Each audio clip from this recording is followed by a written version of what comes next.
Hello everyone, welcome back to my channel Metamind management. तो मैंने अभी प्रीवियसली आपके साथ डिस्कशन करा था कॉस्ट एंड मैनेजमेंट अकाउंटिंग का, जिसमें हम लोगों ने इम्पॉर्टेंट क्वेश्चंस डिस्कस करे थे। आज उसी का पहला इम्पॉर्टेंट क्वेश्चन जो है वो कॉस्ट से रिलेटेड, उसको हम लोग कवर करने वाले हैं। कॉस्ट का क्वेश्चन अगर मैंने 15 पेपर्स देखे होंगे तो शायद 15 में 15 टाइम्स आया होगा। अच्छा, एग्ज़ाम का पैटर्न चेंज हो गया, मैंने वो भी आपके साथ डिस्कशन कर लिया है। अब क्योंकि हमारे पास दो लगभग लॉन्ग आने वाले हैं और जो शॉर्ट भी है उनको आप शॉर्ट मत लीजिए, वो भी 6.25 मार्क्स का है। तो लगभग आप ये मान लीजिए कि शॉर्ट से तो थोड़ा हमें ऊपर ही उसमें काम करना, और लॉन्ग में हमारे पास 12.5 मार्क्स के दो क्वेश्चन हैं, तो हमें उसके हिसाब से प्रिपरेशन करनी है। मेरा जितना अंदाज़ा है वो ये है कि कॉस्ट का क्वेश्चन ज़रूर से ज़रूर आएगा। तो स्टार्ट करते हैं। अच्छा, उसके बाद के जो भी क्वेश्चंस हैं वो नेक्स्ट वीडियो में डिस्कस करेंगे। पहले हम लोग कॉस्ट का क्वेश्चन डिस्कस कर लेते हैं। तो कॉस्ट होती क्या है? कॉस्ट होती है, the cost is monetary value. एक मॉनेटरी वैल्यू होती है जो रिसोर्सेज जो हैं कंज्यूम किए जा रहे हैं एक गुड को प्रोड्यूस करने के लिए। ठीक है, cost is the monetary value of resources consumed to produce goods, provide services और अचीव अ स्पेसिफिक गोल।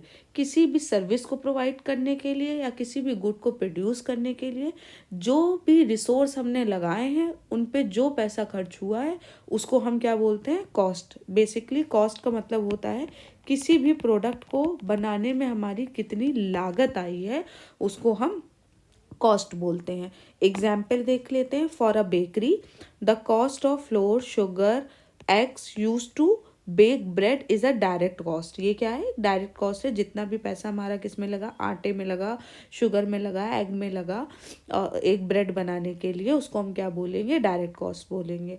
फिर दूसरी कॉस्ट क्या लिखी है? Rent paid for the bakery is an indirect cost. भाई रेंट भी तो पे कर रहे हैं, इलेक्ट्रिसिटी का बिल भी तो पे कर रहे हैं, या हम बोल दें कि किसी पर्सन को हम सैलरी भी तो दे रहे हैं, तो ये डायरेक्टली तो नहीं उस ब्रेड को बनाने में लग रही है, तो इसको हम क्या बोलेंगे? Indirect cost. लेकिन लग तो रहा ही है पैसा। ठीक है, तो अब हम आ जाते हैं क्लासिफिकेशन ऑफ कॉस्ट में। क्लासिफिकेशन ऑफ, अच्छा लॉन्ग के हिसाब से करा हुआ है तो मैंने पूरा चार्ट दिखा दिया है। अभी इसका हम डिस्क्रिप्शन भी देखेंगे किन बेसिस पे हुआ है। 1 2 3 4 5 6 7, लगभग 7। ये देखिए मैंने ये शॉर्टकट भी बनाया है, FBN सेंट। ठीक, आप ऐसे कर सकते हो, FBN सेंट। अब इसमें देख लेते हैं। F stands for function, function के बेसिस पे कॉस्ट कैसी होती है। B stands for behaviour, N stands for आपका नेचर, C स्टैंड्स फॉर आपका कंट्रोलेबिलिटी, E स्टैंड्स फॉर आपका element, N stand for normality and T stands for time when computed. एक बार देख लेते हैं। On the basis of nature, nature के basis पे हम कॉस्ट को दो तरह से डिवाइड करते हैं, direct cost and indirect cost. दूसरा है बिहेवियर के बेसिस में, फिक्स्ड कॉस्ट, वेरिएबल कॉस्ट और सेमी वेरिएबल कॉस्ट। एलिमेंट के बेसिस पे मटेरियल कॉस्ट, लेबर और जो हमारे एक्सपेंसेस लगते हैं, ये तीन कॉस्ट होती है। कंट्रोलेबिलिटी में obviously controllable and uncontrollable cost. Function, जितने भी फंक्शन होते हैं एक बिजनेस ऑर्गेनाइजेशन में, जैसे प्रोडक्शन होता है, एडमिनिस्ट्रेटिव का काम होता है, सेलिंग का काम होता है, डिस्ट्रीब्यूशन का होता है, रिसर्च का काम होता है, प्री प्रोडक्शन कॉस्ट होती है, कन्वर्जन कॉस्ट होती है और प्राइम कॉस्ट होती है। तो जितने भी फंक्शंस होते हैं उनके बेसिस पे क्या कॉस्ट लगेगी। नॉर्मेलिटी के बेसिस में नॉर्मल कॉस्ट और एबनॉर्मल कॉस्ट क्या होगी। By the time when it is computed, इसमें होता है संक कॉस्ट और एस्टिमेटेड कॉस्ट। देख लेते हैं वन बाय वन। मैंने बहुत सिंपल लैंग्वेज में इसको डिफाइन करने की कोशिश करी है, आप बस मुझे सुन लीजिएगा और फिर अपनी लैंग्वेज में लिख लीजिएगा। सबसे पहला है बाय नेचर। नेचर के बेसिस में दो कॉस्ट होती है, एक डायरेक्ट कॉस्ट होती है और इनडायरेक्ट कॉस्ट होती है। डायरेक्ट कॉस्ट वो कॉस्ट होती है जब हम किसी प्रोडक्ट को बना रहे हैं और उसमें हमारे डायरेक्टली उस एलिमेंट का यूज हो रहा होगा, तो हम उसको क्या बोलेंगे? Direct cost. Indirect cost directly नहीं यूज हो रहा है लेकिन इनडायरेक्टली हो रहा है। ठीक है, जैसे डायरेक्ट कॉस्ट में क्या लिखा है? Cost directly traceable to a specific product और सर्विस। इसमें एग्जांपल क्या लिखा है? Wood use for furniture production. भाई अब हमें फर्नीचर बनाना है तो लकड़ी की जरूरत पड़ेगी, तो लकड़ी को खरीदने में जो पैसा लगेगा उसको हम क्या बोलेंगे? डायरेक्ट कॉस्ट बोलेंगे। इनडायरेक्ट कॉस्ट मतलब cost that can not be directly trace to a product. Directly आप ट्रेस नहीं कर सकते, जैसे फैक्ट्री का रेंट और सुपरवाइजर सैलरी। फैक्ट्री का रेंट जो हम महीने में एक बार दे रहे हैं उसको हम ट्रेस नहीं कर सकते कि वो प्रोडक्ट में लग रहा है, लेकिन वो इनडायरेक्टली लग तो रहा ही है क्योंकि उस फैक्ट्री के अंदर ही आप प्रोडक्ट को बना रहे हो। तो ये क्या हो गया? नेचर के बेसिस पे दो हो गया direct and indirect. Now coming to the next, that is element. कौन कौन से मेन एलिमेंट यूज होते हैं? एलिमेंट, एक तो देखो बिना मटेरियल के आप काम नहीं कर सकते, बिना लेबर से आप काम निकलवाए काम नहीं कर सकते, और एक्सपेंसेस बिना खर्चे के नहीं कर सकते। तो देख लेते हैं material cost, cost of raw material used in production, जो भी रॉ मटेरियल आपके प्रोडक्शन में यूज हो रहा है उसकी कॉस्ट को, जैसे स्टील फॉर कार मैन्युफैक्चरिंग, या फिर हम बोलते हैं वुड फॉर फर्नीचर, ठीक। लेबर कॉस्ट, लेबर कॉस्ट में क्या आ जाएगा? कॉस्ट ऑफ एम्प्लॉय वेजेस, आपको जो भी आप सैलरी पे कर रहे हो या वेज पे कर रहे हो उसको आप किस में डालोगे? लेबर कॉस्ट में डालोगे। जैसे hourly wage for factory workers, हम घंटे के बेसिस में कैसे फैक्ट्री वर्कर्स को पे कर रहे हैं। Expenses, other operational expenses not categorised as material और लेबर, लेबर और मटेरियल को छोड़ के जितने भी एक्सपेंसेस आपके लग रहे हैं वो किसके अंदर आएगा? एक्सपेंसेस के अंदर आएगा, ठीक है। नेक्स्ट है बिहेवियर के बेसिस में।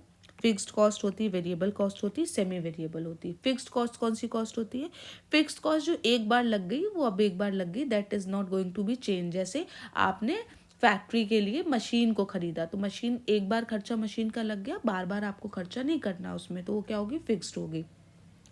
फिक्स्ड कॉस्ट कभी भी आउटपुट के बढ़ने या घटने से नहीं फर्क पड़ता है। आउटपुट आप 1 प्रोड्यूस करो या 1000 प्रोड्यूस करो, आपने 10,000 की मशीन खरीद ली, तो अब एक आउटपुट उससे निकालो, एक प्रोडक्ट को प्रोड्यूस करो तब भी 10,000 की मशीन, और 100 प्रोडक्ट को प्रोड्यूस करो तब भी वो 10,000 की मशीन है, ठीक है।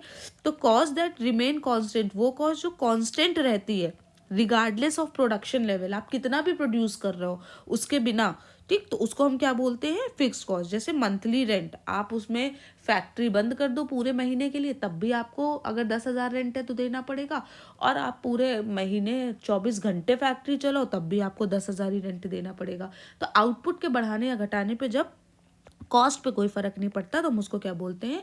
फिक्स्ड कॉस्ट बोलते हैं। वेरिएबल कॉस्ट कौन सी कॉस्ट कहलाती है? Cost that very with production volume, जैसे जैसे आप प्रोडक्शन को बढ़ाओगे वैसे वैसे क्या होगी? कॉस्ट बढ़ेगी, तो हम उसको क्या बोलते हैं? वेरिएबल कॉस्ट बोलते हैं। जैसे आपने रॉ मटेरियल कर दिया, आपने एक टेबल बनानी है तो एक टेबल के हिसाब से आप लकड़ी खरीदोगे, आपको 1000 टेबल बनानी है तो 1000 के हिसाब से खरीदोगे। तो cost of raw material per unit क्या कहलाएगा? आपका वेरिएबल का कॉस्ट कहलाएगा।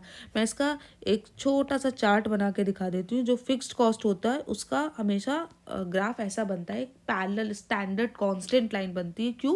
क्योंकि आउटपुट के बढ़ने या घटने पे इस पर कोई फर्क नहीं पड़ रहा है, ये जो है ये इसके पैरेलल जाएगी, कांस्टेंट होगी। फिर अगर हम वेरिएबल कॉस्ट का बोलें तो वेरिएबल कॉस्ट क्या होता है? आउटपुट बढ़ाने पे बढ़ता है, तो दोनों एक वेरिएबल बढ़ रहा है तो दूसरा भी बढ़ रहा है, यानी दोनों के बीच में कैसा रिलेशन? डायरेक्ट रिलेशन, और ग्राफ कैसा बनेगा? Upward sloping. तो ये कैसा होता है? वेरिएबल कॉस्ट का होता है, ठीक है। Now coming to the semi variable. Semi variable क्या होता है? मिक्सचर होता है, किसका किसका? फिक्स्ड कॉस्ट का और वेरिएबल कॉस्ट का। So the combination of fixed and variable cost, ठीक, उसको हम क्या बोलेंगे? Semi variable cost. जैसे इसका सबसे बढ़िया एग्जाम्पल होता है इलेक्ट्रिसिटी बिल। जैसे इसमें लिखा यूटिलिटी बिल्स, इसका मतलब है इलेक्ट्रिसिटी बिल। जैसे फॉर एग्जाम्पल गवर्नमेंट क्या कह देती है कि अगर आपने अपने घर में इलेक्ट्रिसिटी मीटर लगवाया हुआ है तो रिगार्डलेस आप बिल्कुल भी यूज़ ना करो, एक फिक्स चार्ज जो होगा वो आपको देना पड़ेगा। लेट से 200 रुपये जो है वो आपका क्या होगा? फिक्स्ड चार्ज है, जो आपको आपने अगर 0% इलेक्ट्रिसिटी भी यूज़ करी तो आपको देना पड़ेगा। लेकिन इसके ऊपर क्या होगा? अगर आपने इलेक्ट्रिसिटी यूज़ करी तो इसके ऊपर आपको अलग चार्ज लेना पड़ेगा। तो एक फिक्स्ड रेट लग जाता है मेंटेनेंस का, उसके ऊपर क्या करता है? आप जितना यूज़ करोगे उतना पैसा लगेगा। वही होता है सेमी वेरिएबल कॉस्ट। क्या? Utility bills with a fixed base charge plus usage. जितना तुमने यूज करा है, 1 यूनिट करा है तो जैसे 1 यूनिट 8 रुपए की, तो 8 रुपये और 200 में और जुड़ जाएंगे। 10 यूनिट करा है तो 80 रुपये 200 में जुड़ जाएंगे।